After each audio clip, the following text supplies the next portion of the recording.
Okey. Bismillahirrahmanirrahim. Assalamualaikum warahmatullahi wabarakatuh. Alhamdulillahi rabbil alamin. Nahmaduhu wa nasta'inuhu wa nastaghfiruh. Wa na'udzu billahi min syururi anfusina wa min sayyiati a'malina. May yahdihillahu fala mudilla lahu wa may yudlil fala hadiya lahu. Asyhadu an la ilaha illallah wahdahu la syarika lah. Wa asyhadu anna Muhammadan abduhu wa rasuluh. Amma ba'. Alhamdulillah.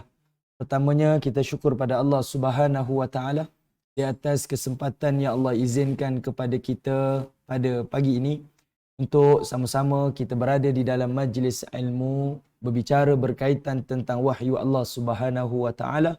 Mudah-mudahan Allah Ta'ala melimpahkan kebaikan demi kebaikan, kerahmatan, ketenangan dan juga keberkatan dalam kehidupan kita.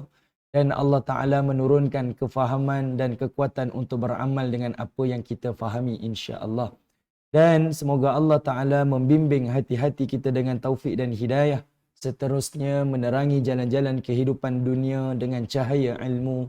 Sehinggalah kembali kepada Allah di negeri akhirat nanti dalam keadaan Allah meredai apa yang telah kita lakukan. Dan itulah cita-cita sebagai seorang mukmin insya-Allah. Amin ya rabbal alamin. Baik tuan-tuan, puan-puan, ibu-ibu, ayah-ayah yang dirahmati oleh Allah Subhanahu wa taala. Insya-Allah hari ini kita akan sambung lagi tafsir dan tadabbur kita iaitu pada surah Al-Kahf. Surah Al-Kahf, surah yang ke-18 dan kita akan tengok pada ayat yang ke-79. Kita akan sambung pada ayat yang ke-79.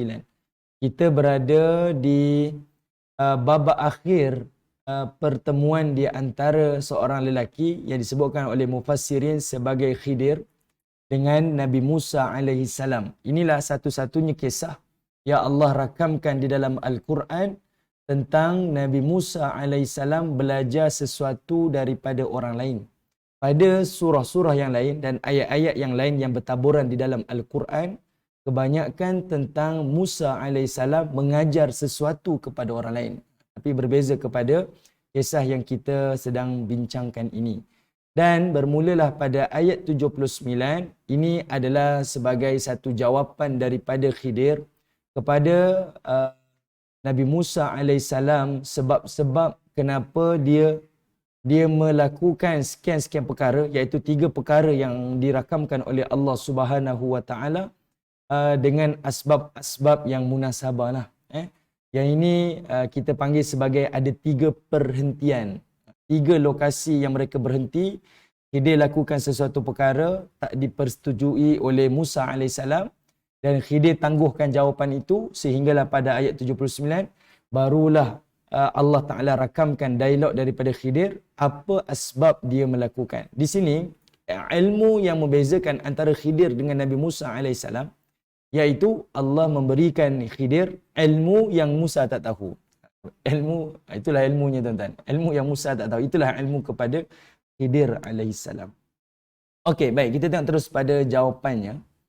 Iaitu kata Allah Subhanahu wa taala, Ammas safinah. Ammas safinah. Ini perhentian pertama. Kenapa Nabi Khidir tumpang satu safinah, satu bahtera, lintas satu lautan, pergi ke satu daratan yang lain, turun daripada kapal tersebut, lalu ditebuk, dibocorkan. Dan itu mengundang kemarahan Nabi Musa AS. Bukan marahlah, dia persoalkan, kenapa lakukan macam tu? Sedangkan kita tumpang kapal si fulan ni. Nabi Khidir tak jawab. Lalu dikata kat sini, Ammas safinah. Tentang as-safinah, tentang bahtera. Fakanat limasakina ya'maluna fil bahr. Dia adalah kepunyaan orang miskin yang bekerja di laut. Limasakin, fakanat limasakin, itu berarti dia kepunyaan orang miskin. Ya'malun, yang bekerja fil bahr, yang bekerja di lautan. Fa'aradtu, dan aku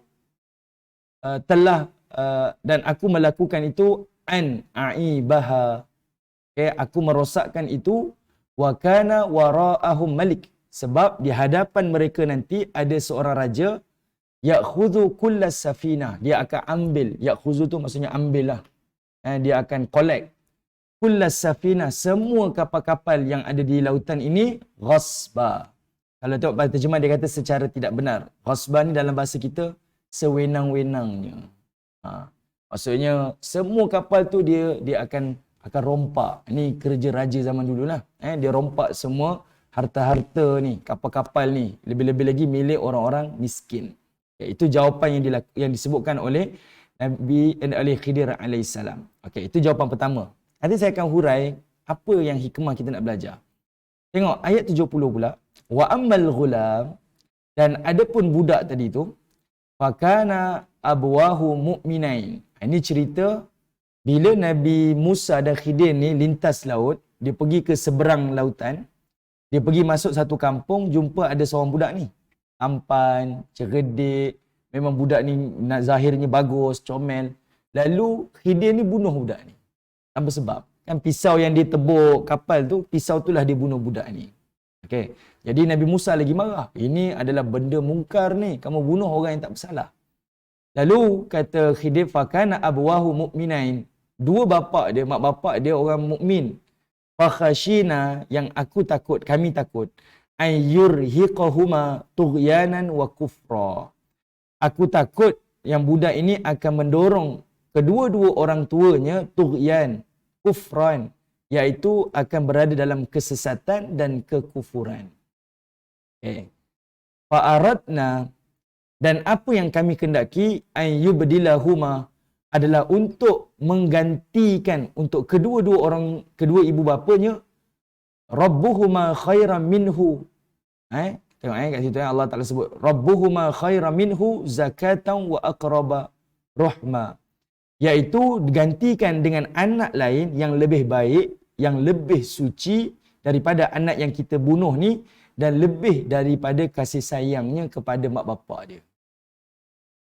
Itu yang disebutkan oleh Khidir.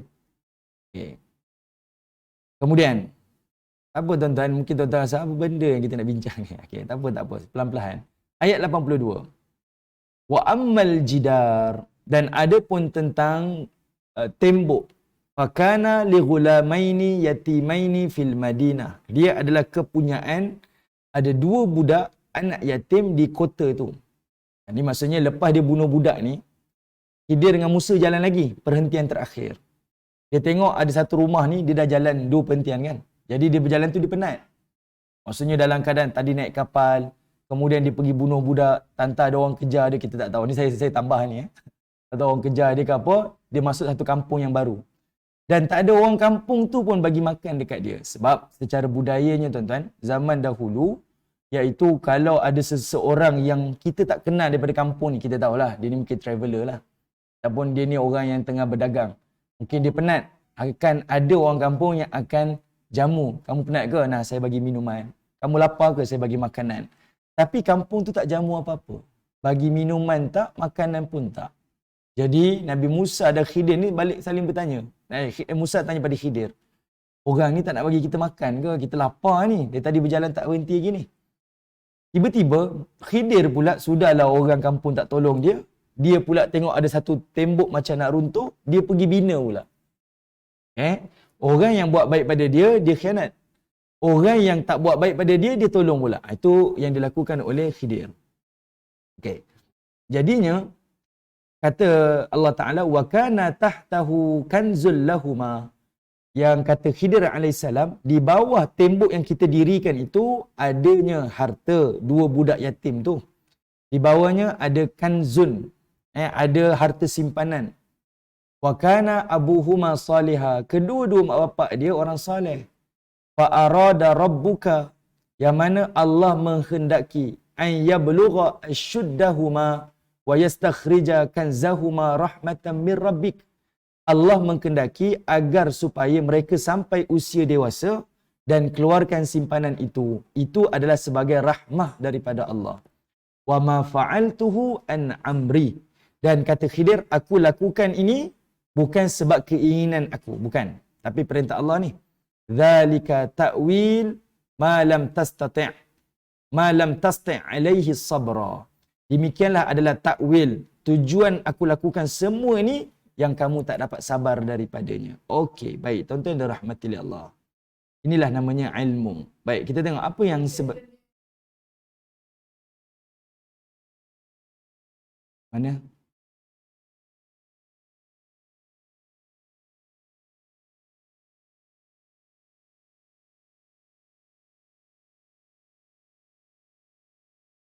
Oh, malam tasti' tu. Tastati'. Oh, ada perkataan tastati' tu. Ini ada perbezaan lah dari sudut nahwu saraf tu lah. Eh? Ya betul. Okey, baik. Saya nak tunjukkan pada tuan-tuan. Tengok kita nampak ayat ni macam okay, ayat ni macam dia berjalan terus je. Okay, tapi sebenarnya kita perhatikan sedikit. Tengok pada ayat 79, patah balik. Tengok ayat 79. Apa yang Allah Taala nak highlightkan? Waktu Khidir bocorkan kapal tu, dia kata apa? Fa'aradtu. Dia tunjuk aku melakukan itu. Maksudnya aku bertujuan buat benda tu. Dia gunakan perkataan tu. Aku. Dia menggunakan perkataan aku. Okey. Tengok-tengok dia gunakan perkataan aku. Artinya di sini dia ajar bab akhlak. Di sini dia ajar bab akhlak. Kenapa tuan-tuan? Kalau tuan-tuan dapat bezakan, pada ayat 79, bila Khidir bocorkan kapal, dia gunakan perkataan fa'aradtu, aku. Kemudian, bila dia bunuh budak tu, ayat 80-81, Khidir Allah kata dia guna perkataan fakhashina. Kami takut. Dan juga ayat 81, fa'aradna. Kami bertujuan. Kemudian, pada ayat yang ke-82, Khidir menyebutkan perkataan ayat 82, fa'arada rabbuk. Perkataan tu memberi maksud yang berbeza-beza. Okay, perkataan tu memberi maksud yang berbeza-beza. Okey, apa bezanya tuan-tuan? Apa bezanya? Iaitu pada ayat yang Allah Ta'ala sebut tentang 79 itu, bila Khidir kata, aku bertujuan bocorkan kapal itu sebab aku tak nak raja tu rampas kapal-kapal. Kita dengar tu pun kita tahu logik lah. Yang ni ilmu yang tak diketahui oleh Musa. Kita pun tak tahu. Bila kita tahu, munasabah lah perbuatan Khidir tu. Betul tak? Munasabah lah. Dia bocorkan kapal ni supaya raja tu nanti tengok, kapal ni rosak, dia tak ambil. Jadi, orang miskin ni hanya perlu tampal balik kapalnya, kemudian dia boleh gunakanlah untuk bekerja balik. Kita fikir munasabah macam tu. Boleh faham tak tuan-tuan? Boleh kan? Boleh kan? Okey, cumanya sekarang kita nak highlight akhlak yang digunakan oleh Khidir ni, dia gunakan perkataan fa'aradtu. Sebab bocorkan kapal ni perbuatan yang tak elok lah. Orang tolong kita khianat pula kan. Tapi tengok, dia sandarkan perbuatan dia kepada aku. Aku yang buat. Maksudnya, itulah yang dia nak. Aku buat tu sebab aku macam ni. Kita tunjuk pada dia. Okey, saya nak bagikan nampak tuan-tuan, ni akhlak percakapan kita. Cuba tuan-tuan buka surah Asy-Syu'ara. Tuan-tuan buka surah Asy-Syu'ara sekejap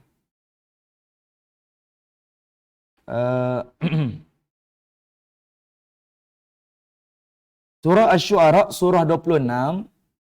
Tengok ayat 78. Surah 26, ayat 78. Surah 26, ayat 78. Okay, dapat? Okey.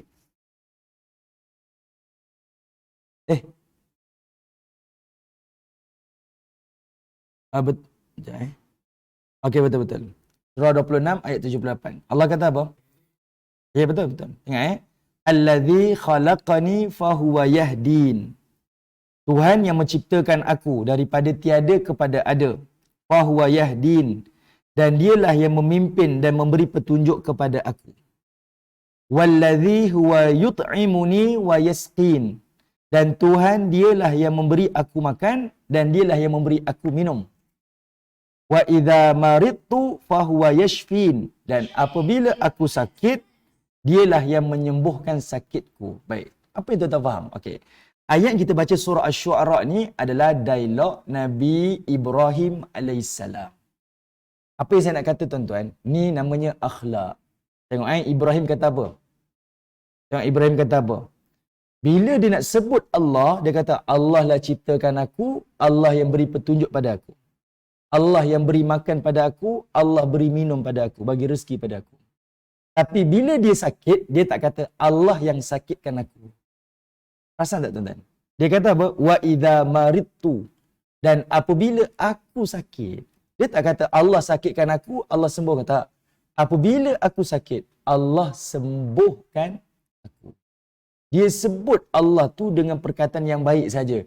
Yang kita faham secara i'tiqadnya, datang benda baik ke, datang benda buruk, semuanya daripada Allah. Tapi orang yang ada akhlak, dia yang buruk tu dia tak sebut. Tapi dia kata, akulah yang sakit tu aku, yang sembuhkan Allah. Tetap bersangka baik pada Allah.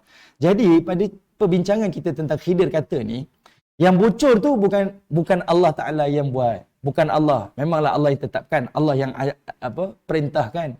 Tapi perkataan yang Khidir gunakan, aku yang nak buat macam tu. Tapi, bila dia bina balik tembok tu, dia kata apa? Allah yang berkehendak. Nanti kita akan sambung itu, tuan. Okey, boleh nampak tak? Itu namanya akhlak. Akhlak, okey. Dia kata aku yang bocorkan. Okay. Dia nak tunjukkan diri dia. Akulah yang bocorkan. Okey, kemudian tuan-tuan. Tengok ayat 80-81. Kenapa Khidir kata fakhashina, kami takut. Fa'aradna, dan kami bertujuan bunuh budak tu. Kami dekat sini adalah untuk menunjukkan kepada kita, Khidir ni, dia bunuh budak ni atas dasar simpati dan empati kepada mak bapak budak ni. Sebab tu dia gunakan perkataan kami, iaitu meletakkan perasaan dia sama dengan perasaan mak bapak dia. Sebagai seorang bapa, kalaulah dia tahu anak dia ni merosakkan dia, sedangkan kan dia kata bapak dia ni orang mukmin, mak dia orang mukmin. Kalau dia tahu budak ni membesar jadi jahat, mak bapak dia boleh jadi tughyanan wa kufra. Jadi kata Khidir, fakhashina, kami takut sebab dia nak letakkan perasaan simpati dan empati dalam diri Khidir tu, dalam diri mak bapak dia. Boleh faham tuan-tuan? Itu penggunaan perkataan yang berbeza tu. Sebab nak kata Khidir buat ni bukan sebab dia sengaja. Satu, dia perintah Allah. Tapi satu lagi nak tunjukkan kepada kita yang mana inilah namanya ilmu. Ilmu tadi akhlak. Yang ini ada perasaan simpati dan empati. Kenapa tuan-tuan kena tahu benda ni? Nanti kita akan masuk cerita Zulkarnain. Dia berkaitan nanti. Cerita Zulkarnain depan ni. Orang berilmu, satu, benda penting, akhlak. Ramai yang tak ada akhlak. Yang kedua, orang yang berilmu ni kadang dia buat tak ada simpati dan empati. Tak ada simpati, empati. Betul, benar-benar. Yang salah-salah. Tapi tengok macam mana Nabi ajar kepada kita. Ada yang Nabi buat tu, Nabi kadang-kadang bukan tangguhkanlah. Nabi nampak ada yang lebih utama. Semisal, macam Nabi mula-mula nak dakwah, Nabi tak terus hancurkan berhala-berhala di Kaabah. Kan? Sebab apa? Melihat kepada kondisi tu. Keadaan-keadaan yang tertentu. Ni dengan hikmah lah. Ini contoh PRU lah. Contoh. Masa Raja Habasyah, Raja Najasyi, dia masuk Islam sebenarnya adalah secara sembunyi. Raja Najasyi ni dia masuk Islam secara sembunyi. Dia hantar surat, hantar kepada Nabi. Okay? Dan dia memeluk Islam. Rakyat Ethiopia tahu ke? Rakyat Ethiopia tak tahu. Rakyat Ethiopia tak tahu. Apa? Zoom? Saya tak buka. Saya tak buka. Sekejap. Lama. Saya tak perasan tadi. Sorry macam. Nak kena buka sekarang ke? Okay. Sekejap Okey, rakyat Ethiopia tak tahu Raja Najasyi ni dia masuk Islam. Sebab apa Raja Najasyi tak bagi tahu? Sebab dia takut nanti dia akan diserang, digulingkan dan sebagainya. Tapi apa yang kita boleh belajar? Najasyi ni walaupun dia mukmin, tapi dia tak menegakkan kerajaan Islam. Ada Nabi salahkan dia tak? Tak. Sebab itulah condition yang paling keadaan yang paling terbaik yang dilakukan oleh Najasyi waktu tu. Itulah waktu yang paling, maksudnya daripada dia tak dapat buat semua, dia dapat bawa mana yang dia mampu. Boleh faham tak? Janganlah terus tak buat macam ni, kafir jadinya. Taklah. Nabi pun tak kata macam tu kan. Sebab dia ada syarat-syarat dia. Ada keadaan-keadaan dia. Okay, jadinya, tadi kita tengok orang berilmu dia ada akhlak. Yang kedua, dia ada simpati dan empati. Kadang-kadang doktor lah. Dia kalau orang tu sakit, dia cakap terus terang. Betul, tapi kena tengok keadaan. Bagilah tahu waris dulu. Pakcik kanser. Sakit tu dengar. Dia pun tak boleh nak terima. Ini berlaku pada ayah saya sendiri. Kami dah cakap dengan doktor, okeylah. Doktor cakap dengan saya dulu. Tak, dia kata saya kena cakap dengan ayah kamu sebagai pesakit. Dia datang, pakcik kanser. Pakcik ada 100 hari je lagi. Ayah saya dengar macam, kejut macam tu kan. Kita macam tak ada, tak ada simpati, empati kepada pesakit. Ilmu kita ada ilmu. Tapi sampaikanlah dengan kaedah. Kan, melalui waris boleh sampaikan, keluar report ke apa. Buatlah, tapi tak. Terus. Dia kata, ini kita punya, apa di istilah tu? Apa istilah saya tak ingat. Ada istilah dia. Memang kita kaedahnya macam ni lah. Lepas ni. Memang kena sampaikan macam tu. Saya okey. Tapi itu Allah Ta'ala tunjukkan. Okey. Jadi Khidir bunuh tu, dia sebenarnya bukan bunuh sebab dia marah ke apa. Tak. Dia ada perasaan simpati dan empati kepada dua mak bapak yang soleh ni. Kalaulah dia sayang kepada anak ni besar jadi jahat. Anak ni membesar, merosakkan dia, merosakkan agama dia. Sebab itu kata Khidir, fakhashina. Kami takut. Baru dia kata fa'aradna. Maka kami melakukan tu dengan tujuan sekian. Okey, baik. Baik tuan-tuan, sekejap. Saya minta nak buka Zoom sekejap. Okey.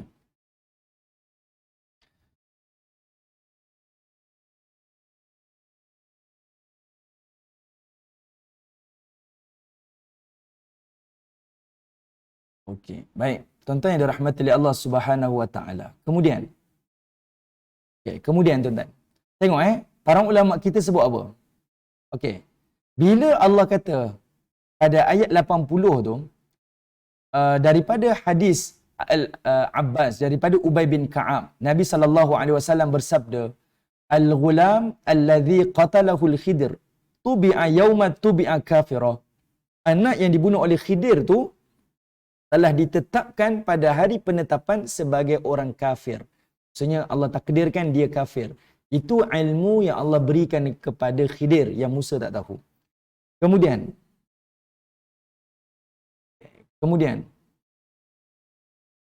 tengok kemudian diriwayatkan daripada Ibnu Jarir, daripada Ibnu Ishaq, daripada Abdullah bin Abbas, Khidir berkata, dia kata fakana abwahu mu'minain fakhashina an yurhiqahuma tughyanan wa kufra. Dia kata apa? Kecintaan orang tuanya kepada anak tu akan menjadikan orang tua tu kafir macam anak tu nanti bila anak tu membesar. Maka kata Al-Hafiz Ibnu Kathir, maka hendaklah seseorang tu redha dengan ketetapan Allah. Kerana sesungguhnya ketetapan Allah bagi orang mukmin boleh jadi sesuatu yang dia tidak sukai. Tetapi baik untuk dia. Betul tak? Kadang-kadang tuan-tuan, ada benda yang kita tak tahu, kita tak suka, tapi benda tu terbaik untuk kita. Mana pula? Yang mana ni? Tak ada suara pula. Ada mak. Okey. Sorry. Saya tak perasan. Okey, baik. Kemudian. Okey, jadi Allah Ta'ala ajarkan kepada kita. Inilah namanya ilmu. Ada benda yang kita tak tahu. Kadang-kadang kita tak boleh accept. Tapi sebenarnya itulah yang terbaik untuk kita. Ada benda yang kita suka, tapi tak terbaik untuk kita. Ada benda yang kita tak suka, tapi itulah yang terbaik untuk kita. Kita tak tahu tuan-tuan. Ini namanya ilmu Allah. Okey. Kemudian Nabi SAW sebutkan, ini benda kita kena pegang. La yaqdillah li mu'min qada'an illa kana khairan lah. Ini saya sebut tadi tu. Allah tak menetapkan sesuatu ketetapan bagi orang mukmin melainkan mesti kebaikan. Okey? Allah takkan menetapkan sesuatu kepada orang mukmin melainkan mesti kebaikan. Ini tuan-tuan kena pegang tuan-tuan. Maksudnya, apa yang Allah tetapkan untuk kita, kita kena pegang sungguh, mesti baik untuk saya. Walaupun kadang-kadang, kenapa saya dapat macam ni? Contohlah tuan-tuan. Ada orang dia nak berkahwin dengan si fulan. Saya tak dapatlah kahwin dengan si fulan ni. Saya dapat kahwin dengan orang lain. Marah. Tapi 10 tahun, 15 tahun, 20 tahun akan datang, baru kita nampak hikmah. Kenapa? Oh, rupa-rupanya si isteri tu umurnya tak panjang.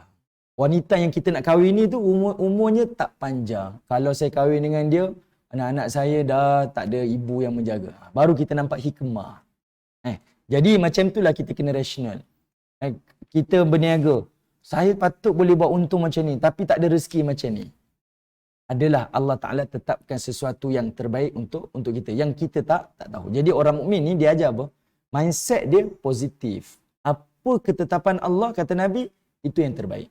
Jadi, pada ayat yang Allah Ta'ala sebut ni tentang Khidir bunuh anak ni, kalau bapak dia, mak dia orang mukmin, dia akan tengok benda tu dan dia akan meyakini apa ketetapan Allah walaupun dia tak suka, tetapi itulah yang terbaik untuk dia. Okey. Kemudian, contoh yang dirahmati oleh Allah Subhanahu wa taala. Ayat yang berikutnya, bila Allah kata apa? Fa'aradna. Khidir kata apa? Kami mengkehendaki an yubdilahuma rabbuhuma khairan minhu zakah wa aqraba ruhma. Iaitu kami berkehendaki supaya Allah gantikan kepada mak bapak budak ni dengan anak yang lebih baik, khair, lebih baik. Zakah, anak yang lebih suci. Wa aqraba, anak yang lebih dekat. Dan ruhma, anak yang lebih sayang kepada mak bapak dia. Sebab dalam satu riwayat daripada Qatadah ataupun daripada Ibnu Jarir, tuan-tuan, bahkan Ibnu Jurai pun sebut dalam tafsir, waktu tu si mak sedang pregnant anak yang lain. Jadi ni ilmu. Musa tak tahu, siapa pun tak tahu. Tapi Allah berikan ilmu kepada Khidir. Baik. So, inilah nama ilmu, tuan-tuan. Kalau kita tak belajar, tak tahulah. Jadi sebab tu kena ada ilmu. Okey, kemudian tuan-tuan, ayat 82. Saya sebutkan tadi, Allah Ta'ala sebut. Khidir kata apa? Fa'arada rabbuka. Bila dia bantu orang, tuan-tuan, dia tak mengharapkan upah. Kenapa Musa kata, kita boleh minta upah ni? Minta upah tu adalah bererti minta makanan lah. Kita masuk kampung ni, orang kampung tak bagi makan, tak bagi minum. Sekarang kita tolong dia pula, bina pula tembok pula. Sepatutnya boleh minta upah lah. Bolehlah minta makan, minta minum kan? Itu satu barter trade lah. Tapi Khidir kata apa? Dia tak payah. Sebab apa? Sebab dia tak sandarkan perbuatan baik dia itu pada dia. Tapi dia sandarkan kepada Allah. Kita kalau buat baik, sandar kita je. Saya lah ni. Sebab itu nanti PRU hantar bantuan. Ni gambar YB. Ni gambar calon. Ajarlah masyarakat. Saya ni perantara. Kalau orang tak tahu pun tak apa. Tapi itulah. Sebab nak bagi tahu ke orang kan. Saya lah yang bagi bantuan tu. Jadi, tengok Khidir ajar kepada kita. Bila dia buat baik, dia tak kata aku. Dan dia tak kata kami. Tapi dia kata, fa'arada rabbuk. Allah yang nak. Aku ni hanya sebagai perantara. Orang yang berilmu, apa maksud ayat ni tuan-tuan? Dia lebih merendah diri. Orang berilmu ada akhlak. Orang berilmu ada simpati dan empati. Dan yang ketiga, orang yang berilmu, dia mesti merendah diri. Bukan merendah diri itu dipijak-pijak, tidak. Tapi dia sentiasa melihat orang lain baik. Dan dia melihat orang lain, bukan melihat kepada apa yang dia lakukan. Okey. Baik, tuan-tuan yang dirahmati oleh Allah Subhanahu wa taala. Baik, kita tengok sikit tuan-tuan, apa yang ada bawah tanah tu? Ini dibincangkanlah oleh para ulama. Pertama, ada yang kata harta yang sangat banyak. Kanzun tu macam satu khazanah. Satu khazanah. Harta yang sangat banyak untuk dua budak anak yatim ni membesar, dia akan keluarkan harta tu, dia boleh jual, dia boleh hidup lah, boleh survive. Jadi dia bina tembok tu. Yang kedua, ada yang kata dia adalah kepingan emas yang bertulis sekian-sekian perkataan. Ada kalimah tauhid dekat situ. Adalah bawa riwayat-riwayat ni, iaitu bercerita tentang panjanglah sikit lah, tapi saya tak sebutlah. Cuma di hujung-hujung kepingan tu ada tulis perkataan La ilaha illallah Muhammadur Rasulullah. Sedangkan ini zaman Nabi Musa. Tapi dah ada nama Muhammad Rasulullah. Ini disebutkan dalam riwayat-riwayat yang dibawa oleh para ulama hadis lah. Okay. Baik, kita tak bincang lah yang benda-benda ni. Ini sekadar dia memperbanyakkan perbincangan tu. Okey, inilah yang kita boleh belajar daripada kisah Nabi Musa dan juga Khidir. Okey. Tapi tuan-tuan tengok pada ayat yang ke-82 tu, Allah Ta'ala highlightkan perkataan rahmatam mir rabbik. Ini adalah rahmah daripada Tuhan kamu. Wa ma fa'altuhu an amri. Dan tidaklah aku, iaitu Khidir, melakukan di atas kehendak aku. Melainkan ini semua adalah perintah Allah Subhanahu wa Ta'ala. Ini sebagai tema kepada ilmu ni adalah rahmah. Tema kepada sini adalah rahmah. Dan rahmah ni akan dibawa pada kisah Zulkarnain. Rahmah ni ada dalam kisah Zulkarnain. Kenapa tuan-tuan? Sebab sebelum kita nak menjadi pemerintah, pemimpin, kita kena ada jiwa Khidir sebelum jiwa Zulkarnain. Macam tu. Kita kena ada hikmah tu. Kita kena ada rahmah tu. Sebab apa tuan-tuan? Ada orang ada ilmu tapi dia jadi jahat. Kan? Dia cipta ni jual. Dia jual penyakit, dia jual penawar. Contohlah. Ini teori konspirasi. Okey, contohlah dia buat cipta penyakit, kemudian cipta penawar. Dia buatlah ni ada ilmu sebab tak ada hikmah, tak ada rahmah. Macam tu juga dengan pemimpin. Kalau dia tak ada hikmah, dia tidak ada rahmah, maka dia akan memimpin dengan kezaliman. Dia akan memimpin dengan kezaliman. Sebab itu, perkataan ni, rahmah ni Allah akan ulang lagi sekali dalam kisah Zulkarnain. Sebab itu benda yang mengingatkan kepada Nabi SAW dan ingatkan kepada kita, benda tu kena pegang dalam bab ilmu dan juga dalam bab kepimpinan. Artinya, dalam fitnah ilmu ni, hilangnya rahmah. Dan dalam bab kepimpinan nanti pun akan hilangnya rahmah. Rahmah ni apa tuan-tuan? Sifat kasih, belas kasih kepada orang lain tu. Sebab kita akan fikir kita. Kita akan fikir kita. Okey? Baik. Baik, tuan-tuan yang dirahmati oleh Allah Subhanahu wa Ta'ala. Okey. Okey, saya nak bawa sikit tuan-tuan ucapan daripada Buya Hamka dalam tafsir Al-Azhar. Ni tuan-tuan tengok Dia kata apa? Ni pandangan dia. Kenapa Allah kaitkan kisah Khidir dengan Musa? Dan majoriti para ulama menolaklah Khidir ni hidup. Ramai menolak. Okey. Ada banyak hujah, banyak dalil lah, saya tak bawa dekat sini. Banyak ayat Quran menunjukkan kepada kita tak ada manusia yang hidup sampai zaman Nabi. Antaranya dia kata kalau Khidir hidup, nescayalah Khidir ni akan jadi sahabah. Khidir ni akan menyertai peperangan-peperangan dengan Nabi. Khidir ni akan bersama dengan Nabi tapi tak berlaku. Okey, itu antaralah. Jadi ramai yang mengatakan Khidir ni mati, dia bukan umurnya panjang.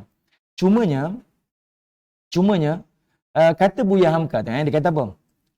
Kejadian perbandingan bagi setiap pemuka, pemimpin dan manusia-manusia yang merasa tanggungjawab supaya sekali-kali membandingkan diri dengan orang lain supaya kebenaran jangan hanya dipandang daripada satu pihak sahaja.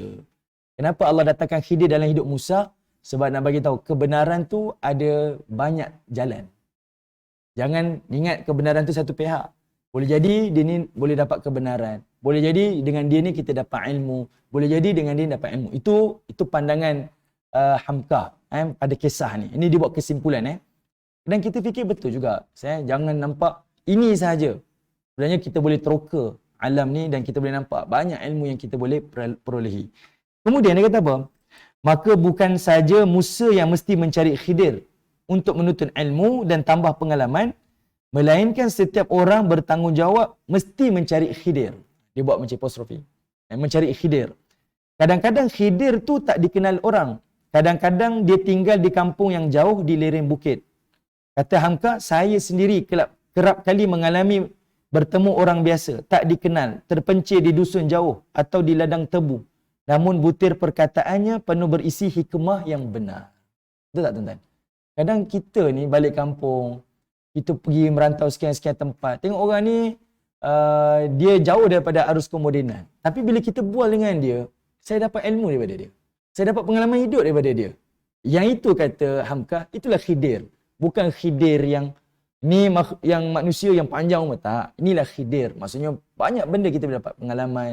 Itu kata Hamka. Dia bukan profesor, namun kejenihan fikiran dapat dijadikan pedoman hidup bagi kita yang sibuk.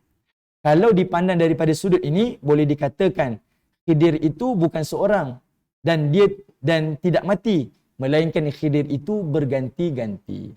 Maksudnya jangan nampak Khidir tu secara hakiki, tetapi adalah secara majazi. Maksudnya bukan hakikat. Ni seorang inilah Khidir, tak. Tapi Khidir itu adalah sebagai kiasan. Orang yang kita dapat ilmu, dapat pengalaman hidup, dapat panduan daripada dia, dia adalah Khidir. Saya sendiri tuan-tuan, saya pergi Cameron Highland.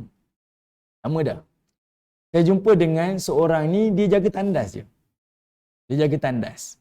Lalu dia cakap satu perkataan yang saya rasa bagus dia ni. Bagus dia ni. Kalau tuan-tuan pergi ke Cameron Highland tu, dia ada dataran pertabalan tu. Ada pakcik tu dia jaga tandas tu. Dia bagi, siapa nak sewa basikal ambil lah. Dia bagi RM5.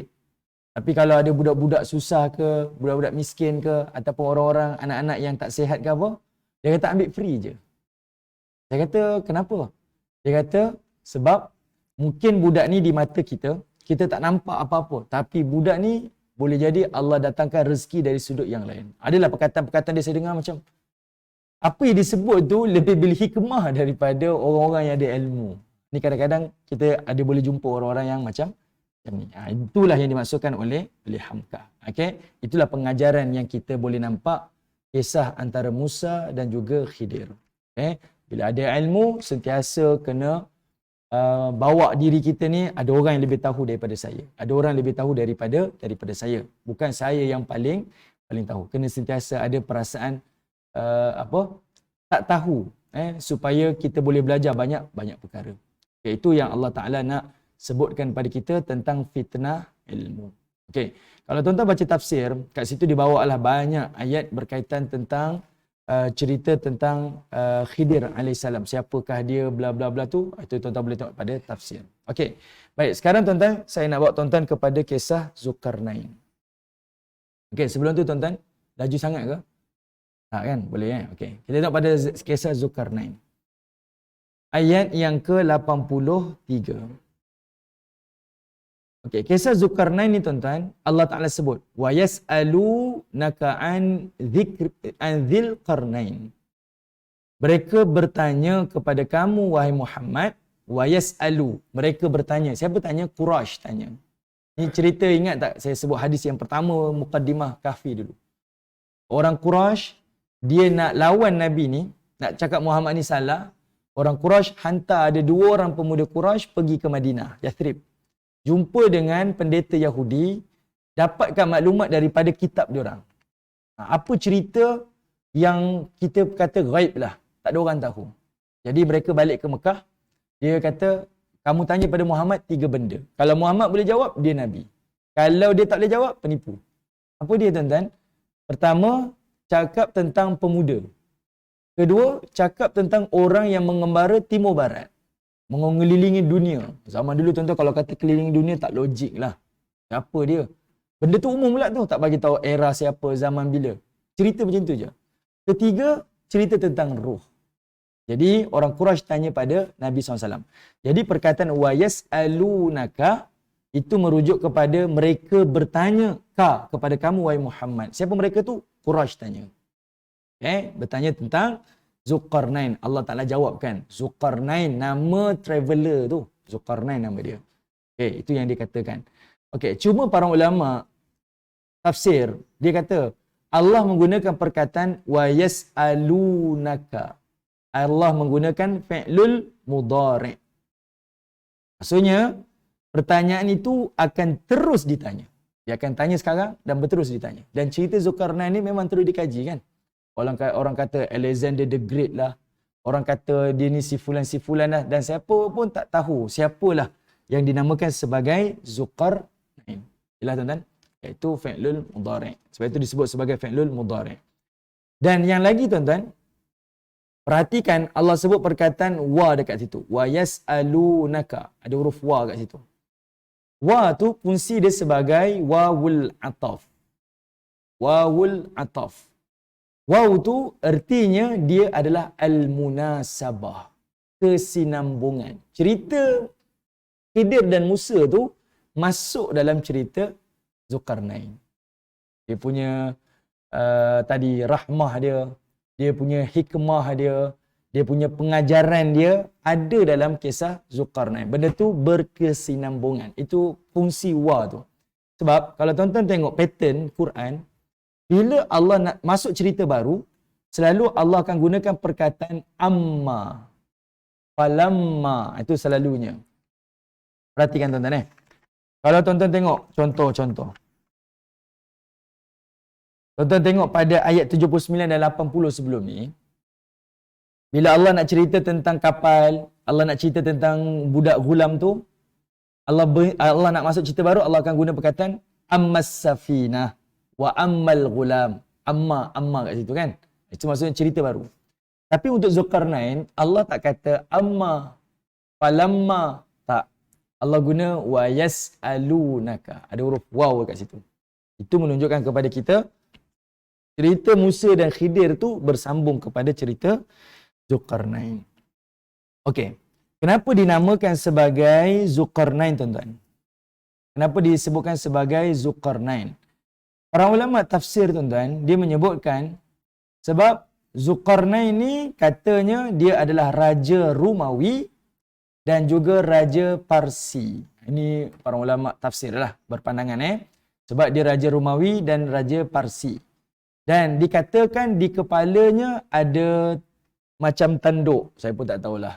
Dan tafsir kata macam tanduk. Tak tahulah tanduk betul ke ataupun topi mahkota yang dipakai tu ada bentuk tanduk. Wallahualam. Kemudian dikatakan dua tanduk itu adalah untuk memberi isyarat dia menguasai sebelah timur dan dia juga menguasai sebelah barat. Itu namanya Al-Qarnain. Merujuk kepada tanduk. Okey, merujuk kepada tanduk tu. Okey, jadi ada tiga tafsiran, tuan-tuan. Pertama, sebab dia ni Raja Parsi ataupun Romawi. Kedua, topi yang dipakai mahkota tu mungkin macam ada tanduk lah. Mahkota, tak tahulah fashion macam mana. Yang ketiganya, sebab dia menguasai timur dan juga barat. Sebab itu dikenali sebagai Zulkarnain. Saya pernah pergi Macedonia. Macedonia, tuan-tuan. Kat situ ada satu tugu besar, Alexander the Great. Tuan-tuan, Alexander the Great besar. Tugu dia besar. Dia buat macam satu ni lah. Dia ada Old Town dengan New Town. Dekat New Town tu dia buat satu tugu besar. Dan dia orang kata sendiri, ini adalah Zulkarnain. Oh, dahsyat, tuan-tuan. Maksudnya, mereka yang bukan Islam pun sebut benda yang sama.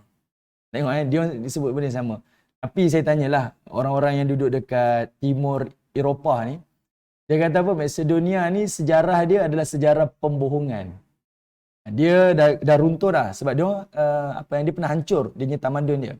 Dan mereka bina semula dan cipta sejarah baru. Itu Macedonia lah. Itu antara ini bukan dapat maklumat daripada ni. Ini maklumat sendiri daripada orang-orang Eropah ni. Macedonia ni dia bukan ni lah. Dia banyak penambahan-penambahan cerita. Sebab itu kalau tuan-tuan pergi sampai ke Macedonia tu, ada satu lagi rumah. Rumah apa tu? Kalau agama Kristian tu dia ada madam apa? Yang wanita tu. Bukan Maryam, apa nama dia? Wanita yang disucikan. Dia kata dilahir dekat situ. Ya, saya tak tahu nama dia apa dah. Adalah kami pergilah tengok kan. Memang dekat-dekat. Ini rumah sekian-sekian tokoh. Yang inilah Zulkarnain ni. Kita fikir, semua terkumpul kat Macedonia ni. Okey. Jadi itu antaralah. Okey, banyaklah. Maksudnya bukan kita je yang duk bincang benda ni. Tapi agama samawi yang lain pun melihat juga benda yang sama. Okey. Baik. Kemudian Allah Subhanahu Wa Taala sebut, "Qul sa'atlu 'alaikum minhu dzikra." Kata Allah Subhanahu Wa Taala, katakan, ini perintah, qul, katakanlah wahai Muhammad, sa'atlu, aku akan bacakan kepada kamu, minhu, daripada cerita ni, dzikra, sebagai satu ingatan. Okay? Sebagai satu ingatan. Kata Allah Ta'ala, inna makkanna lahu fil ard. Sesungguhnya kami telah memberikan kekuasaan lahu kepada Zulkarnain fil ard, di bumi. Ini satu ayat Allah Ta'ala sendiri declare. Zulkarnain ni Allah sendiri berikan kuasa kepada dia. Allah berikan kuasa kepada dia. Allah berhak. Bukan makan ni adalah kekuasaan. Allah berikan kekuasaan.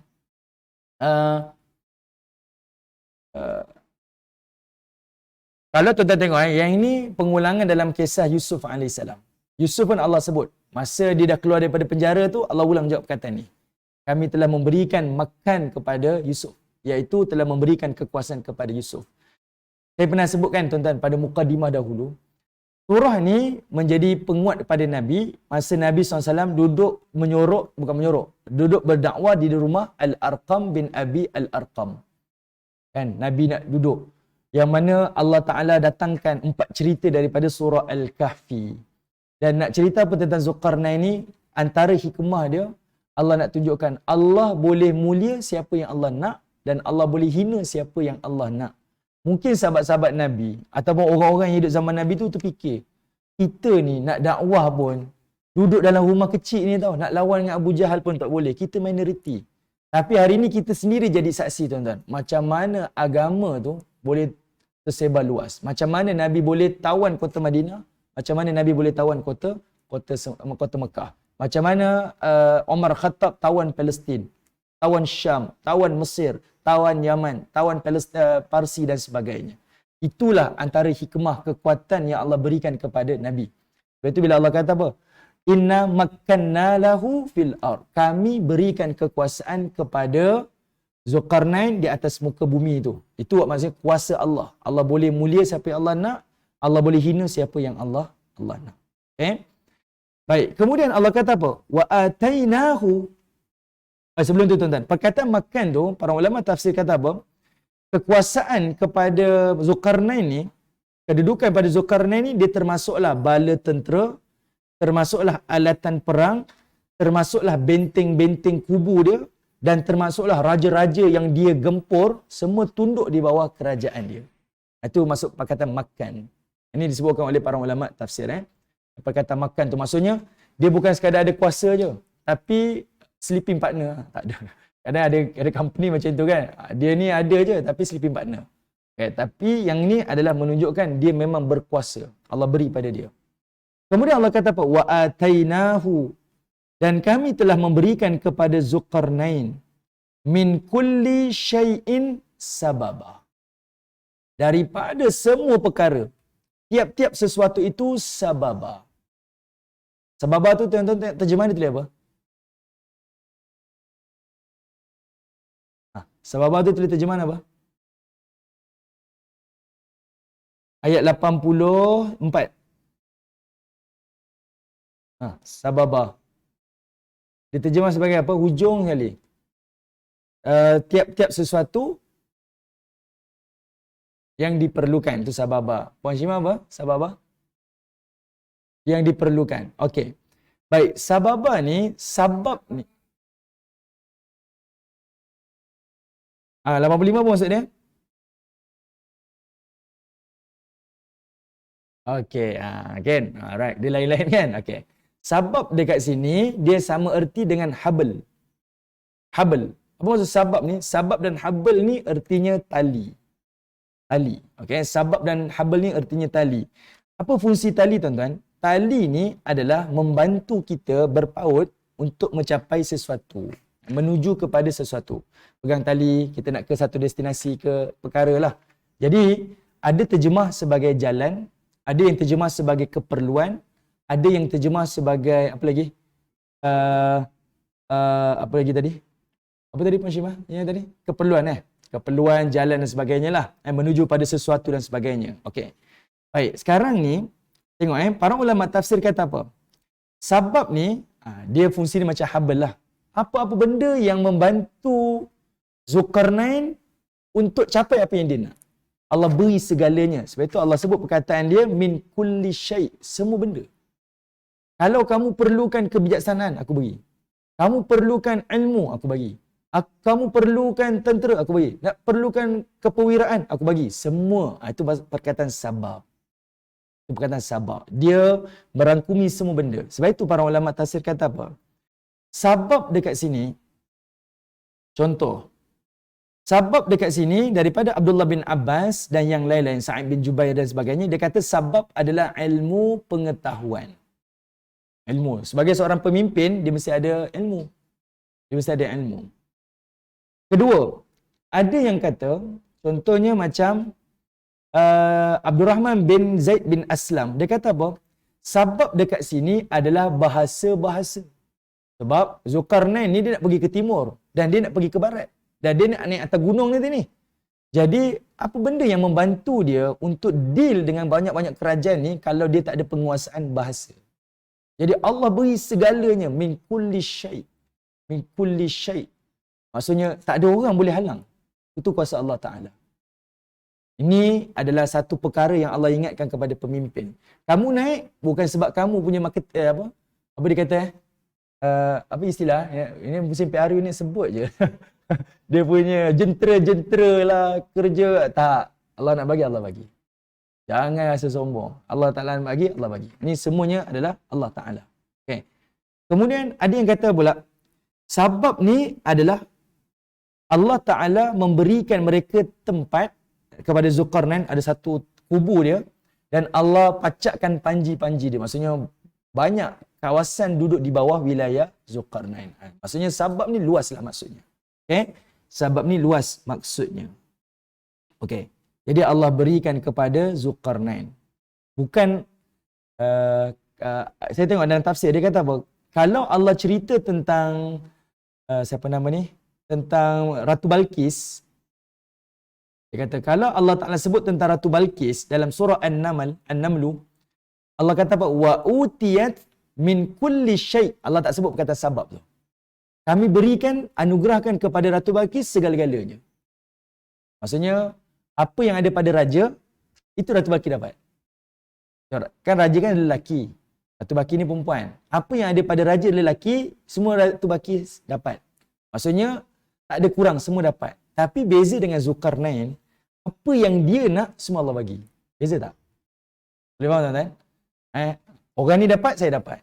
Tapi bezanya saya, apa yang saya nak yang ni, Allah bagi. Lebih lagi lah, orang tu dapat itu je, terhad lah. Saya ni tak ada had. Itu perkataan sabab tu macam tu. Okay, boleh Baik, kemudian Allah kata apa lagi? Fa'atba'a sababa.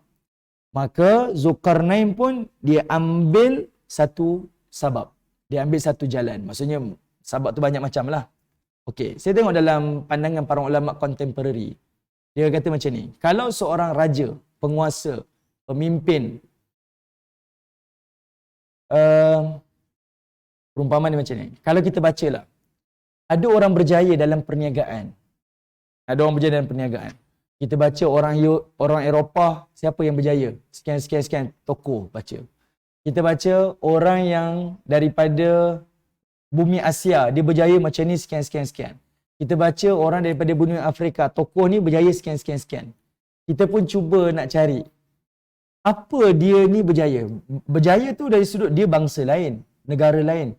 Tapi dia mesti ada satu yang menjadi persamaan kejayaan. Itu namanya sabab. Contohlah persamaan dia. Kalau saya pernah baca lah. Antara pemimpin-pemimpin, tokoh-tokoh yang berjaya ni, satu sifat dia yang mereka berkongsi adalah mereka ni bangun awal pagi. Yang itu antara yang saya baca lah. Dia ada macam kaedah, belajar itu, belajar ni. Tapi sifat orang berjaya ni, bacalah mana-mana tokoh, yang saya ingat lagi, iaitu orang yang bangun pagi. Dia takkan bangun lewat. Tidur lewat pun dia akan bangun pagi. Itu antara contoh orang berjaya.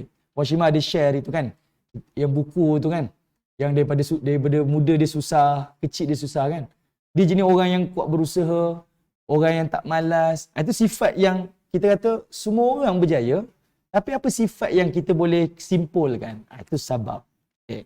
Jadinya pada ayat 75 ni, perkataan sabab tu, nak jadi ceritanya, Zulkarnain ni dia ambil satu jalan. Ilmu ke, apa-apalah yang kita terjemahkan tadi itulah.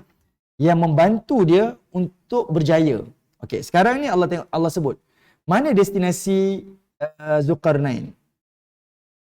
Ayat 86. Kata Allah Ta'ala, hatta idza balagha maghribasy syams. Hatta idza balagha maghribasy syams. Iaitu Zulkarnain ni bila mana dia sampai ke tempat Maghrib Syam, tempat terbenamnya matahari. Okey, dia pergi ke barat. Pergi ke barat. Wajadaha taghrubu fi ainin hami'ah. Lalu dia mendapati matahari itu terbenam taghrubu fi ain, di dalam mata air yang hami'ah, mata air yang hitam. Ni apa benda mata air yang hitam ni? Okey, tuan-tuan yang dirahmati oleh Allah, mata air yang hitam ni ada dua tafsiran. Tafsiran pertama, mata air yang hitam hami'ah yang pertama ni adalah menunjuk kepada lautan. Kan bila matahari terbenam tuan-tuan, sunset ni, benamnya matahari macam lumpur lah, lautan tu gelap. Kan? Macam itulah maksudnya hami'ah. Kan? Dia macam satu mata air ataupun lumpur yang hitam lah, hitam. Yang kedua, hami'ah ni iaitu merujuk macam tanah. Tanah yang hitam. Ini Allah Ta'ala ada guna perkataan ni ada surah Al-Hijr. Saya tak ulas lah. Ini tuan-tuan boleh tengok surah Al-Hijr ayat 28. Allah ada sebut juga. Okay? Allah menggunakan perkataan hami'ah. Sama juga. Okay? Itu sebenarnya nak bagi tahu lokasi je. Dia pergi ke satu tempat yang paling jauh. Sampai hujung. Sampai dia tengok matahari itu terbenam.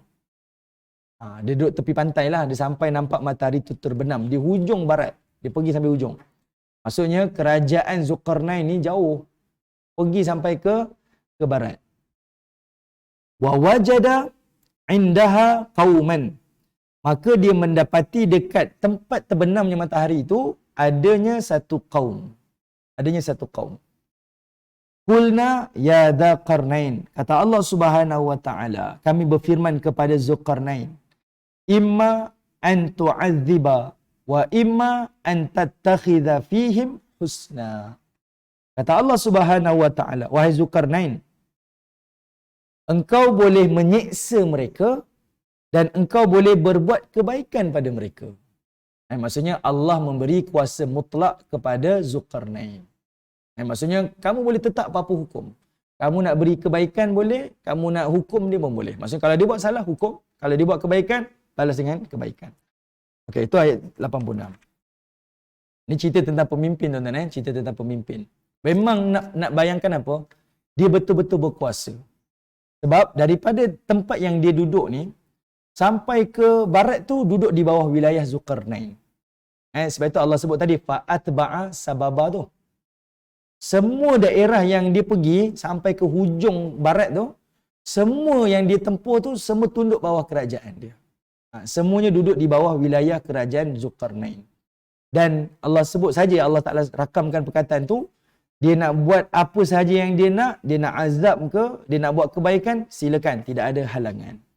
Tapi tuan-tuan tengok ayat 87. Apa jawapan Zulkarnain? Qala, Zulkarnain kata, amma man zalama fasawfa nu'adzibuhu. Adapun orang yang zalim, maka kami akan seksa dia. Thumma yuraddu ila rabbih. Kemudian dia akan kembali kepada Tuhannya. Fa yu'adzibuhu. Allah akan azabkannya lagi. Azaban nukra. Iaitu azab yang lebih sengsara. Okay. Wa amma man. Kata Zulkarnain lagi. Dan ada pun orang yang amana. Yang beriman. Wa amila salihah. Beramal salih. Falahu jaza'anil husna. Bagi dia ganjaran pahala yang terbaik. Wasanaqulu lahu. Dan kami akan katakan kepadanya, min amrina yusra. Kami akan perintahkan kepadanya dengan baik juga. Baik, tuan-tuan yang dirahmati Allah. Apa sebenarnya cerita ni? Pergi ke barat, buat macam ni. Baik, pengajaran dia apa tuan-tuan?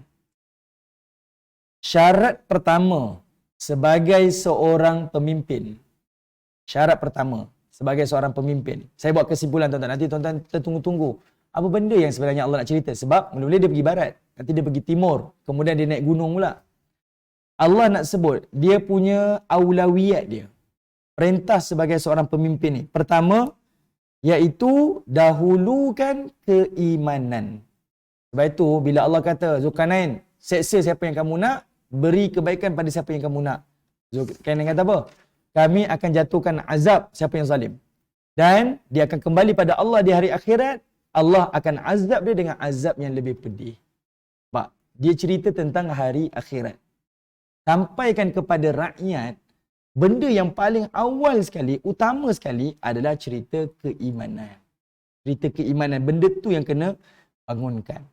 Nanti tuan-tuan tengok, bila Zulkarnain pergi ke timur pula, dia cerita tentang kebajikan, kediaman dan pakaian.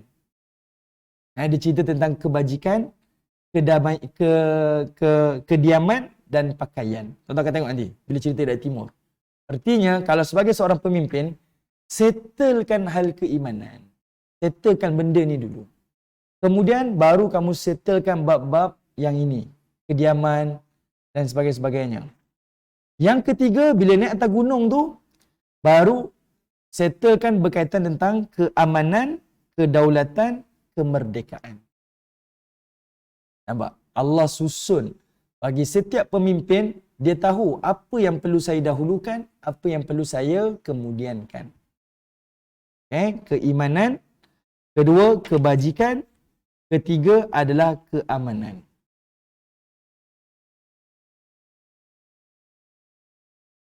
Ini yang ditunjukkan oleh Zulkarnain. Nanti kita akan bincang tuan-tuan. Cuma saya nak bagi nampak itulah dulu. Apa yang Allah Ta'ala nak highlight cerita tentang Zulkarnain. Sebab itu Allah sebut yang Zulkarnain jawab, kami azab dia. Tapi di hari akhirat, azab Allah lebih pedih lagi. Okey. Kemudian, nanti tuan-tuan akan jumpa juga, setiap kali Zulkarnain sampai ke tempat tertentu, macam Zulkarnain pergi ke barat, Allah gunakan perkataan wawajada. Perhatikan. Contoh ayat 86. Allah kata wawajada. Betul tak? Wawajada ataupun wajadaha. Nanti Zulkarnain pergi ke timur, ayat 90, Allah guna wajadaha. Ni saya bagi tuan-tuan dululah, nanti kita bincang supaya nampaklah dulu hikmah dia. Ayat 90 tu Allah kata wajadaha. Kemudian Zulkarnain naik gunung. Ayat 93. Zulkarnain, ayat 93 tu ada perkataan wajada. 3 kali Allah sebut perkataan wajada. Wajadaha, wajadaha, wajada. Apa fungsi perkataan ni tuan-tuan? Fungsi perkataan wajada ni, iaitu pemimpin macam Zulkarnain yang kita boleh belajar. Dia fokus kepada location. Dia memang fokus. Dia fokus kepada location. Dan fokus kepada location ni, dia fokus untuk bangunkan manusia. Dia pergi ke timur. Dia jumpa orang timur ni perangai macam ni.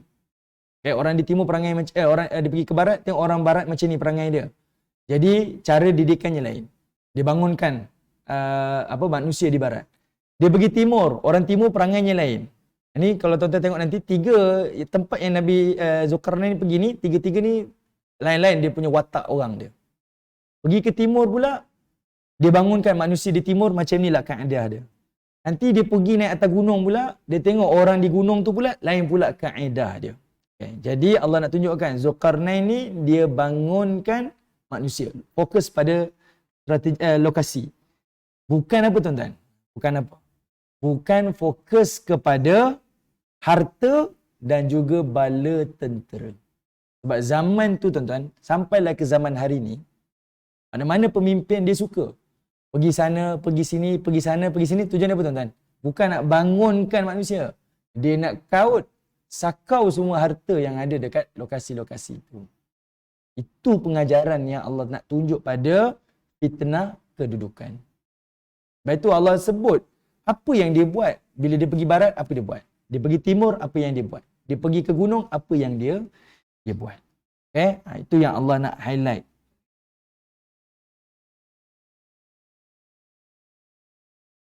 Okey, yang pertama tadi tu, bila dia pergi ke barat, benda yang pertama yang dia buat adalah keimanan kan? Keimanan pada hari akhirat tu. Bila Allah kata, buatlah, jatuhkan hukuman, aku beri kuasa pada kamu. Memang dia ada kuasa penuh, Allah bagi. Tapi dia kaitkan, saya akan hukum dia. tapi dia kembali pada Allah di hari akhirat, Allah akan hukum lebih keras lagi azab. Tu. Pemimpin ni yang betul ni. Dia sebab kalau dah berkuasa tuan-tuan, saya lah. Tak ada orang boleh lebih hebat macam tu kan. Tapi nak tunjuk kepada dia, Zulkarnain, tak. Dia bawa tentang keimanan. Kedua, masih dia pergi timur nanti, iaitu dia tekankan tentang kebajikan, kediaman dan juga pakaian. Maksudnya keperluan-keperluan.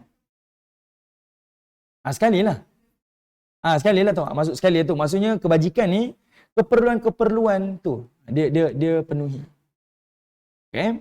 Dan yang ketiganya, iaitu yang dia buat adalah keamanan, kedaulatan dan juga kemerdekaan. Dan ini yang Nabi buat kan? Kita perasan tak? Bila Nabi dakwah, benda yang asas Nabi buat di Mekah apa? Tauhid. Nabi bangunkan tauhid tu. Nabi bangunkan tauhid kat situ. Kan, masa zaman Mekah, Nabi bangunkan tauhid. Sahabat-sahabat ni, kita ditekan ni, tapi sahabat boleh tahan 13 tahun. Nak bagi tahu kesan keimanan pada Allah ni membuatkan manusia ni betul-betul kuat. Betul-betul kuat. Saya tengok baru ni cerita lama dah. Thailand. The Cave Rescue apa nama tajuk dia. Yang ada 13 budak masuk dalam gunung tu, dalam gua tu. Kemudian banjir kan, tak berhenti tahun 2017, 18. Apa yang dia buat menjadikan orang tak sangka 20 hari dia boleh hidup dalam tu. Sebab coach dia tu ajar meditasi. Tenaga dalaman. Itu dia punya kepercayaan dia lah. Tapi nak bagi tahu rohani tu kuat. Benda dalaman tu kuat. Boleh membantu. Mungkin kita fikir logik. Kuat. Sebab sebenarnya apa? Dia adalah harapan. Saya sebut. Manusia tak makan 40 hari boleh tahan. Manusia tak minum boleh 4 hari. Manusia tak bernafas sampai 4 minit. Tapi manusia kalau putus asa, jangan kata seminit, sesaat pun dia tak boleh mampu. Ada harta, ada anak-anak, saya tak boleh, saya terkejun lah bangunan. Putus asa. Sebab apa? Dalaman tak kuat. Rapuh dalam tu. Jadi sebab itu, benda yang paling awal ditekan tu adalah keimanan. Jadi pemimpin, siapa-siapa yang memegang benda ni, dia mesti tahu benda yang paling asas sekali adalah keimanan. Keyakinan pada Tuhan. Bab dalaman ni kukuhkan. Okay? Kemudian dalam masa yang sama juga teruskan dengan hal-hal kebajikan. Ni jangan tekan bab keyakinan ni. Kita tak perlukan bangunan, jalan raya. Salah tuan-tuan. Kerajaan Osmaniyah pun tuan-tuan buat bridge, buat sekolah, buat kedai roti, buat hammam. Sebab apa? Memenuhi keperluan. Ni kita tak payah, kita tak perlukan ni. Kita cukup Allah. Salah tuan-tuan, tak belajar daripada Zulkarnain punya. Kan? Nak memenuhi. Lepas tu cari kedaulatan, cari kemerdekaan, keamanan. Sebab itu Nabi pergi ke Madinah baru tubuh negara. Tapi macam mana masyarakat dia? Siap dah. Dah get ready dah. Semua dah cukup dah. Tinggal nak kita melicinkan lagi pentadbiran. Adakah zaman Madinah baru Nabi nak asah sahabat-sahabat? Tak. Mereka dah bersedia dah bersama dengan Nabi SAW. Ada orang bangunkan negara, tapi masyarakat tak bersedia. Tak bersedia ni, nak bangunkan negara, tapi masyarakat tak bersedia. Akhirnya tahan tak lama. Kemudian dia runtuh. Jangan kata negara lah tuan-tuan. Kita cerita pasal perkahwinan saja. Kita pasal perkahwinan saja kan. Dalam hal perkahwinan, perkara yang paling asal bila orang dah berkahwin, perlu kenal lama ke tak perlu kenal lama? Kalau ikut pengalaman, siapa-siapa pun tak perlu kenal lama lah. Sebab nak kenal betul-betul tu lepas kahwin. Betul tak? Benda yang paling asas tu dia punya dalaman dia. Nanti datang ujian ke badai dalam perkahwinan, benda tu yang membantu dia. Sabar, kuat semangat, tahan, jangan mengalah, betul tak?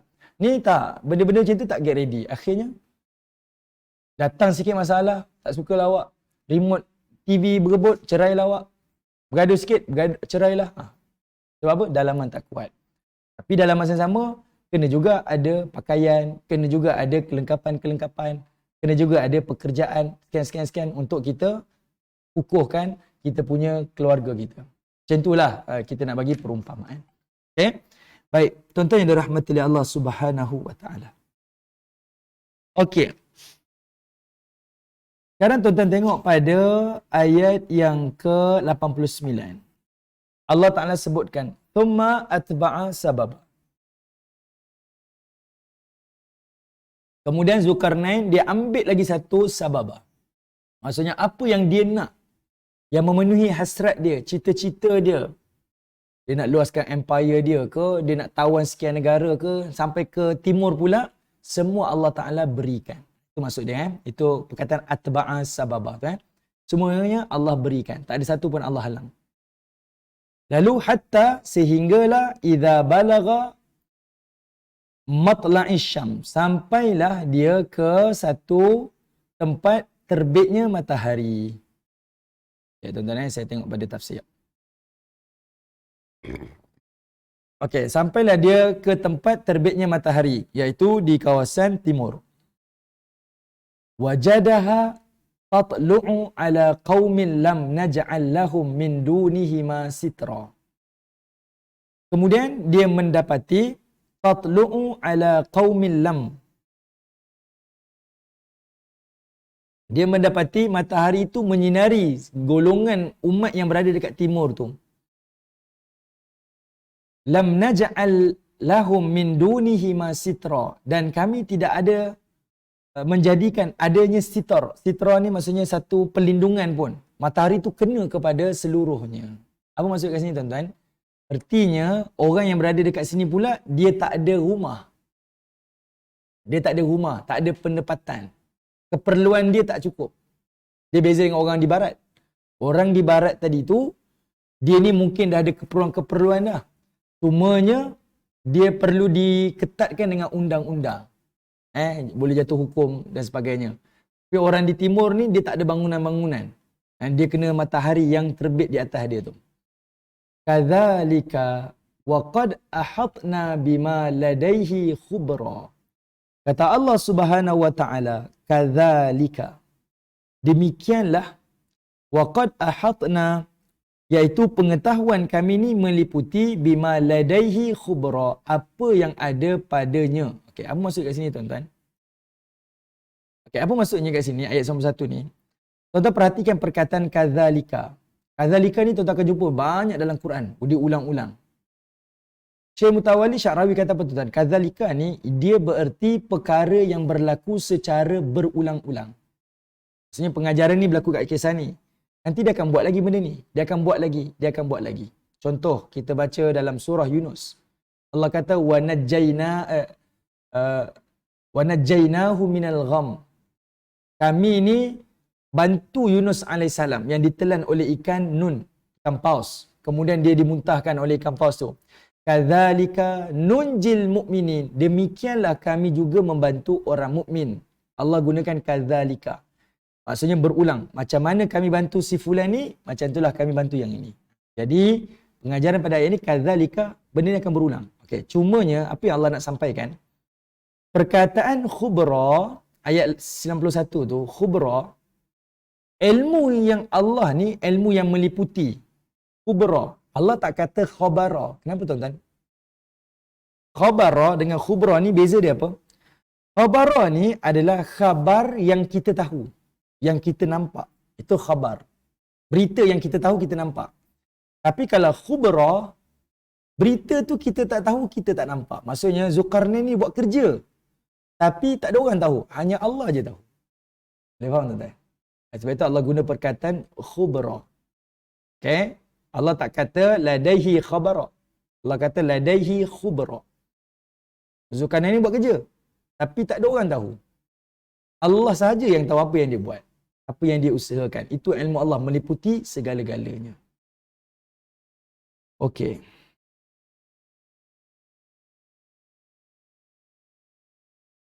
Jadinya sengaja Allah Ta'ala sebut cerita kaum ni terkena panas.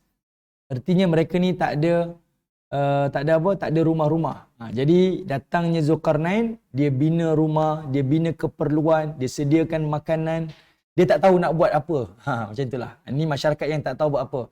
Jadi pemimpin ni datang bawa apa tuan-tuan? Rahmah. Ini kan cerita daripada Khidir dengan Musa tadi tu. Masuk kat sini. Dia datang membawa rahmah. Dia jatuhkan hukuman pun dengan rahmah. Dia datang bawa bantuan pun dengan rahmah. Dengan sifat rahmah dia. Dia bantu, bangunkan, berikan kebajikan, settlekan keperluan-keperluan dalam kehidupan. Baik, saya nak sebut sikit tuan-tuan. Apa pandangan Pak? Ha? Okey, rahmah ni dia datang daripada kataan rahim, kasih sayang. Beza rahmah ni, Allah memberikan kasih dia apa yang kita perlu, bukan apa yang kita mahu. Betul tak? Allah berikan kita kasih dia apa yang kita perlu, bukan apa yang kita mahu. Kita mahu, boleh jadi saya nak ni, tapi saya tak dapat. Allah tak rahmah lah kat saya. Itulah rahmat Allah. Sebab boleh jadi kita dapat benda tu, datang kerosakan pada kita. Jadi Allah tak beri tu, Allah beri benda lain. Sebab itu yang kebaikan untuk kita. Itu namanya rahmat. Ada orang dikurniakan zuriat ramai. Ada orang tak dikurniakan zuriat. Itu namanya rahmah. Sebab Allah lebih tahu keperluan kita. Dan itu cara Allah memberi belas kasihan kepada hamba dia. Dia memberikan apa yang kita perlu, bukan memberikan apa yang kita mahu. Kalau tidak, nanti jadilah cerita macam anakku Ustaz Ali lah. Bapak bagi macam-macam, bukan beri kebaikan, rosakkan anak. Macam itulah.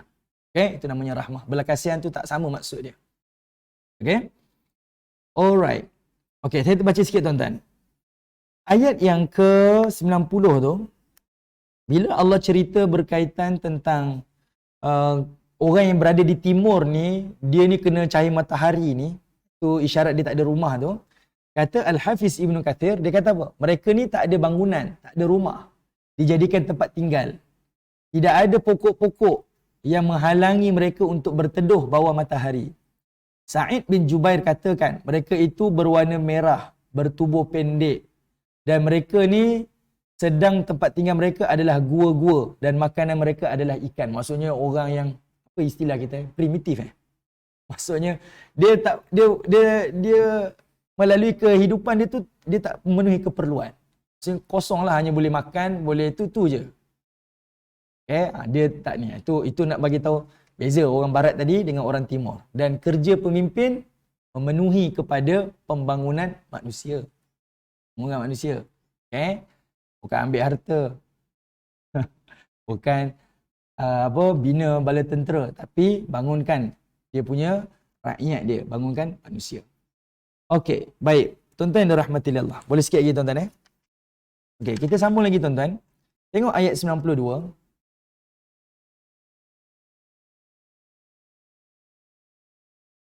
Sebab kalau tuan-tuan baca tafsir, dia menerangkanlah apa yang dibalik ayat tu. Cuma yang kita nak mudahkan macam tu. Mereka ni tak sediakan keperluan-keperluan mereka. Okey, ayat 92, summa atba'a sababah. Allah Ta'ala penuhi lagi keperluan Zulkarnain. Ke mana pula dia nak pergi? Hatta idza balagha baina as-saddain. Iaitu Zulkarnain ni apabila dia sampai bainas saddain, di antara dua gunung. Kenapa Allah guna perkataan sadda? Kenapa Allah tak gunakan perkataan jabal? Apa beza jabal dengan sadda? Sadda dengan jabal. Okey. Sadda ni tuan-tuan, dia adalah, kalau saddain, dia adalah dua gunung yang ada air. Yang ada air yang melalui di antara dua gunung tu. Kalau jabal, dia hanyalah ada gunung. Dua gunung, kalau jabal lain contoh kita sebut jabal gunung tapi tak ada air kering. Kalau sadda, dia ada gunung dan dia ada air. Itu beza dia. Jadi saddain, dua gunung yang dicelahi dengan air. Sebab itu kalau kita pergi Mekah, kita kata ni jabal sekian, kering lah, kering. Jabal tu jabal ni kan, kering. Okey. Kemudian Allah kata apa? Wajada min dunihima. Dia mendapati di hadapan dua gunung itu qauman la yakaduna yafqahuna qawlan. Ada satu kaum la yakadun yang dia tak mengerti, tak faham yafqahuna qawlan, apa yang dia cakap. Ini perbincangan macam-macam pandangan tuan-tuan. Saya tak mendetail lah, mendalam pembacaan saya. Tapi saya akan bagikan tuan-tuan ada dua pecahan pandangan. Mudah je macam tu. Tapi tuan-tuan boleh pergilah, saya tak kata betul Mungkin saya tersalah. Tapi bacaan saya yang tak mendalam ni, yang mana yang saya terhad, saya ada dua pandangan lah. Okay, kat sini. Mungkin berbeza sedikit lah daripada tafsir. Bukan nak memandai tuan-tuan, tapi membawa kita berfikirlah. Okey, baik, tengok Pertama Allah kata, dia sampai ke satu kaum, kaum ni langsung tak pandai cakap. Dia lagi teruk tuan-tuan. Tadi kaum pertama, mungkin ada ilmu lah kot. Sebab dia hanya datang bagi undang-undangnya. Datang kaum yang kedua, dia boleh buat kehidupan dia. Mungkin dia pandai makan, dia ada tempat, dia boleh menguruskan kehidupan. Tapi dia tak siapkan keperluan. Yang kaum yang ni pula, langsung tak pandai cakap. Maksudnya, lagi teruk. Nak berkomunikasi pun tak pandai. Nak kata macam tu lah. Tak, ni atas gunung pula. Atas gunung. Itu Saddain tadi tu. Ni perhentian ketiga pula. Dia pergi naik gunung pula. Qalu. Tak, ni tak sebut. Saya pun tak tahu. Saya tak tahu. Mungkin ada dalam tafsir kot. Tapi pandangan ulama tafsir ni, dia sebut je lah. Ada yang kata di Turki, tak silap saya lah. Dia kata di Turki, di utara lah sebagainya. Okey. Baik. Ini sebab dia cerita Ya'juj Ma'juj ni. Okay. Kemudian Allah kata apa? Qalu. Kata Allah Ta'ala, maka mereka berkata, Ya Dzal Qarnain, wahai Zulqarnain, inna Ya'juja wa Ma'juja mufsiduna fil ard. Sesungguhnya Ya'juj Ma'juj inilah yang membuat kerosakan di bumi. Fahal naj'alu laka kharajan. Okay? Maka dapatkah kami memberi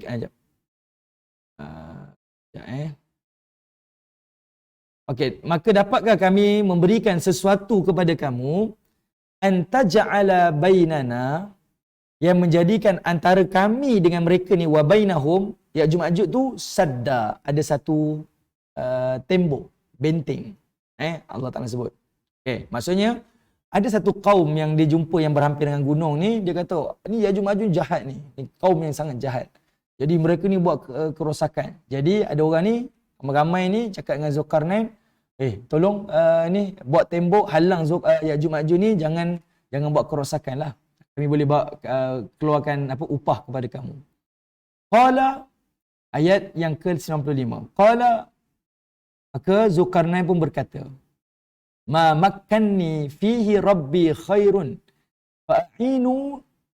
fa'inuni biquwwatin aj'al bainakum wa bainahum radma.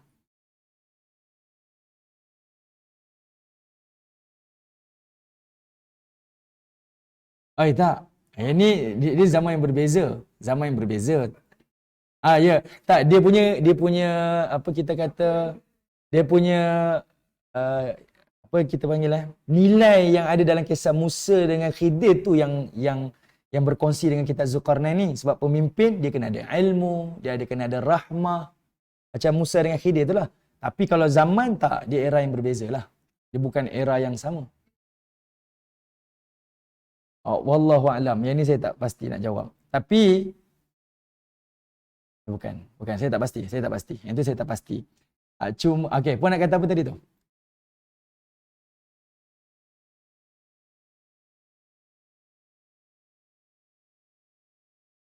Waalaikumsalam. Okey. Tapi itulah yang cerita Ya'juj Ma'juj ni memang ni lah. Orang bincang lah. Okey. Okey, tak apa, kita berhenti dekat sini. Cuma yang benda yang saya nak sebut tadi, dia pecah dua. Ya'juj Ma'juj ni pertama, ada ulama tafsir, Al-Hafiz Ibn Katsir kata dia adalah manusia. Bani Adam. Memang anak Adam, cucu Adam, manusia lah. Tapi ni pandangan yang lain pula, Ya'juj Ma'juj ni adalah lava gunung berapi. Sebab ada juga tafsiran. Yang ni sebab kata saya punya pembacaan tak mendalam, yang mana saya terhad. Tapi dua pandangan ni, saya rasa kita boleh faham dan detail lagi. Sebab apa? Bila dikatakan dia ni daripada Adam, bukan bererti anak cucu Adam. Boleh jadi dia daripada tanah. Sebab nanti tuan-tuan akan tengok yang Allah Ta'ala sebut, dia ni duduk di dalam lubang-lubang. Dalam tanah, dalam lubang-lubang. Kemudian dia akan turun, merebak, merosakkan. Dalam hadis Nabi kata apa? Dia turun sampai ke laut Tabari tu, Tasik Tabari tu kering serta merta. Saya cuba bayangkan, bila ada pandangan kata tu lava gunung berapi, betul juga. Dia turun cepat rosakkan semua yang dilalui, sampai ke lautan jadi kering. Betul juga. Yang kata tentang manusia, kita boleh argue juga. Siapa manusia yang hidup lama sangat terkurung dalam satu tembok? Betul juga kan? Ini kita sama-sama berfikirlah. Ni sebab boleh jadi pandangan ulama silam dengan ulama yang sekarang ni berbeza. Contoh, ada ulama dulu kata bumi mendatar. Datang ulama kemudian tak, bumi berbentuk sfera. Sebab apa? Sebab ulama dahulu mungkin tidak ada alat-alat seperti sekarang kan, melihat dan sebagainya. Kita macam itulah berfikir. Sebab tu perbincangan kita ni saya pecah pada dua. Ada dua perkara lah. Okay? Silakan. Jali lagi ni.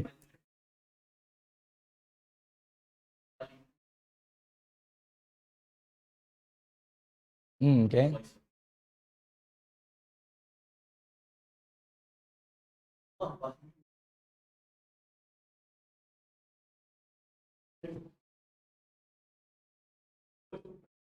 Okay, betul, betul. Ya. Yeah. Okay.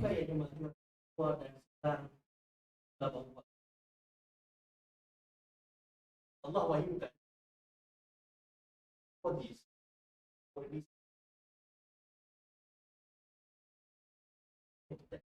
Okey, baik. Saya cek.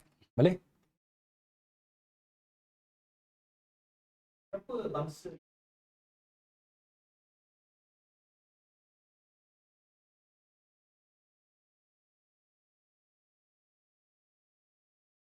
bangsa?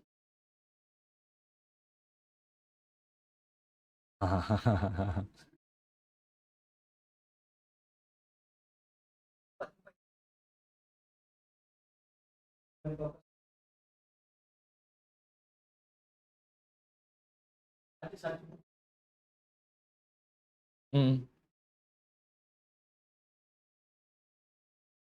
Dan cuma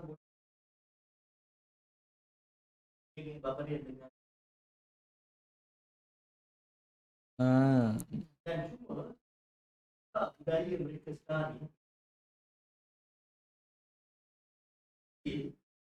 lain.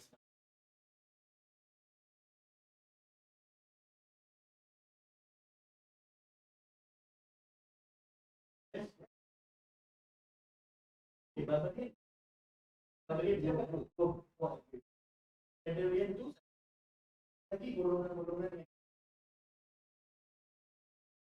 golongan dari siapa yang selalu buat kerosakan festival? Zionis. Zionis. Yang tu.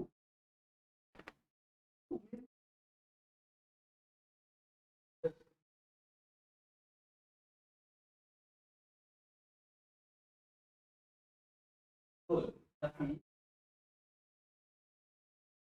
kalau bangsa ni berbuat bangsa. Bangsa yang dah semua boleh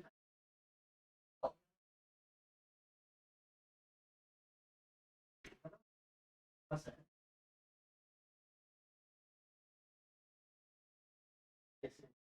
Kalau kita tengok kalau dia UV dia pegang kawasan di mana tempat air. Okay. Ya. Dia tutup. Jadi bila dia tutup, air meluap dan kuat-kuat daripada Viking yang habis.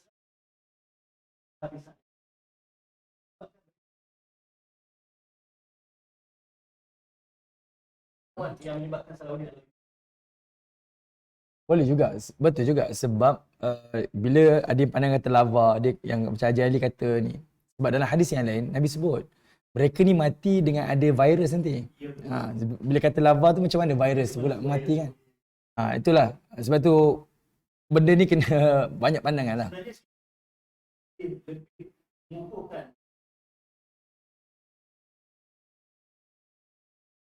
Alam biak tu, ya.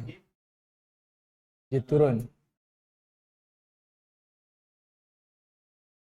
Ya dia. 96. Dalam biat surah ayat 96. Saya baca.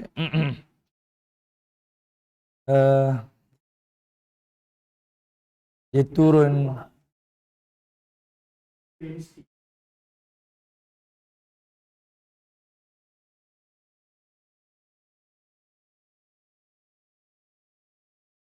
yang benar. Dia kata tu idza futihat ya'juj wa ma'juj wa hum min kulli hadabin yansilun. Ya'juj ma'juj ni tembok dibuka, dia turun meluru daripada gunung yang tinggi. Wa haramun ala qaryatin ahlaknaha annahum la yarji'un. Mereka tidak akan kembali. Mustahil penduduk sebuah negeri itu kami binasakan bahawa mereka tidak akan kembali. Bezakan. Kan kita tak sambung dengan ayat. Tapi kalau saya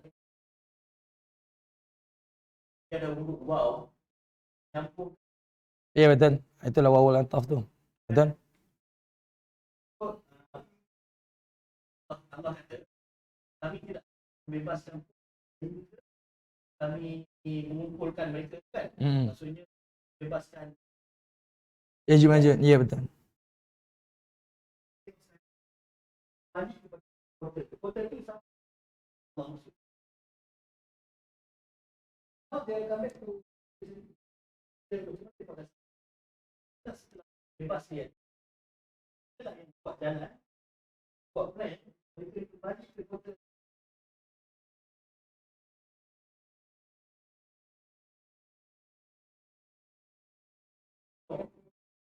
Kota yang Allah sebut, kota yang telah kami haramkan.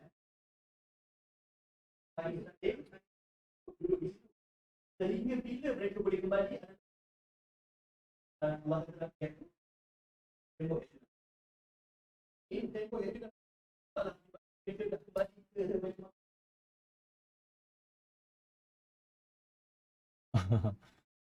buat kuliah lagi. Okey, kita berakhir. Saya berakhir dulu di sini. Kita bincang lagi. Kita berakhir kat online lah. Okey, insya-Allah kita akhiri dengan tasbih kafarah dan suratul as.